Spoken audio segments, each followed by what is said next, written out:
বাংলাদেশে ইদানিং ছেলেমেয়েরা এত বেশি রোড অ্যাক্সিডেন্ট করতেছে যে মানে বলার বাইরে, মানে রোড অ্যাক্সিডেন্টের একটা সীমা থাকে, তারও বাইরে।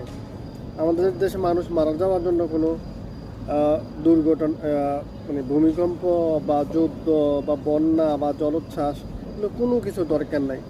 মানে জাস্ট একটা বাইক কিনেন, এলোপাতারি গাড়ি চালান, কোনো নিয়ম নাই, আইন কানুন নাই, সচেতনতা নাই, কোনো কিছু নাই, দেখবেন আপনি মরার জন্য রেডি, আপনার মরার জন্য পারফেক্ট। কিন্তু এইসব দেশে উন্নত দেশগুলোতে না আসলে বুঝতাম না, কিন্তু আমি এগুলোতে একটু সচেতন ছিলাম বহু আগে থেকে এবং এগুলো জানি। এখন দেখবেন সরকার ওভারব্রিজ না থাকলে বা ফুটওভার ব্রিজ না থাকলে বা আন্ডারগ্রাউন্ড ফুটওভার ব্রিজ না থাকলে সরকারকে গালি দিবে, বলে রাস্তা পারাপারের জন্য ওভারব্রিজ নাই কেন বা ফুটওভার ব্রিজ নাই কেন, অথচ দিয়া দেখেন এগুলো একটা ব্যবহার করবে না, যা তাই অবস্থা। তো বাংলাদেশে মানে নিয়ম ভাঙ্গাই জন্য বাংলাদেশে মানে নিয়ম ভাঙ্গাই জন্য বাংলাদেশের জন্য নিয়ম হয়ে গেছে। তো মানুষ মরবে না কীভাবে?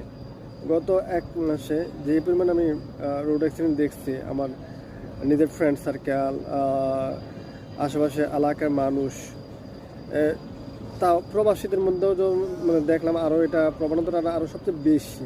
কারণ তারা প্রবাসে থাইকা যদি দেশে বিদেশের নিয়মকানুন চালচলন দেখার পরও যদি দেশে গিয়া একটা কিছু টাকা পয়সা হয়, কিছু বড়লোক হয়, একটা নতুন করে একটা বাইক কিনে সেটা এলোপাতারি গাড়ি চালায়, কোনো আছে না যে চার মোড়ের রাস্তা যাওয়ার সময় যখন মোড়টা আমি ক্রস করব, তখন আমি 30 সেকেন্ড আগে বা 1 মিনিট আগে ওইটা একটা সময় নিয়ে দেখি যে আমার বাকি 3 সাইডে গাড়িগুলো আছে কিনা, বা 3 মোড়ের রাস্তা বা 2 মোড়ের রাস্তা, ওগুলো কেউ খেয়াল করে না। তার কারণে অযথায় মানুষ মারা যাচ্ছে।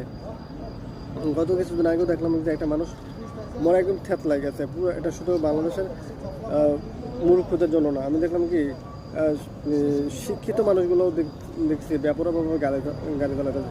এখন ভাই, আপনারা যদি নিজেরা সচেতন না হন, প্রধানমন্ত্রী শেখ হাসিনাও পারবো না, এনসিপিও পারবো না, ডক্টর মোহাম্মদ ইউনূস পারবো না, কেউই কারোর সচেতনতা গড়ে দিতে পারবো না।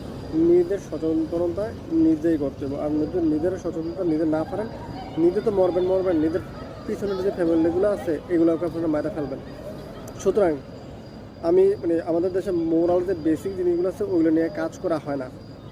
যেমন মানুষের জীবন নিয়ে কাজ করা হয় না, রোড ট্রাফিক আইন নিয়ে কাজ করা হয় না, মানে ময়লা আবর্জনা, মানে নদী খালবিল, এগুলো নিয়ে মেন বেসিক যেগুলো জিনিসগুলো আছে এগুলো নিয়ে মানুষের কোনো কাজ হয় না। সচেতনতা বাড়ানো, শুধু কীভাবে আছে একটা জিনিস ভাইঙ্গা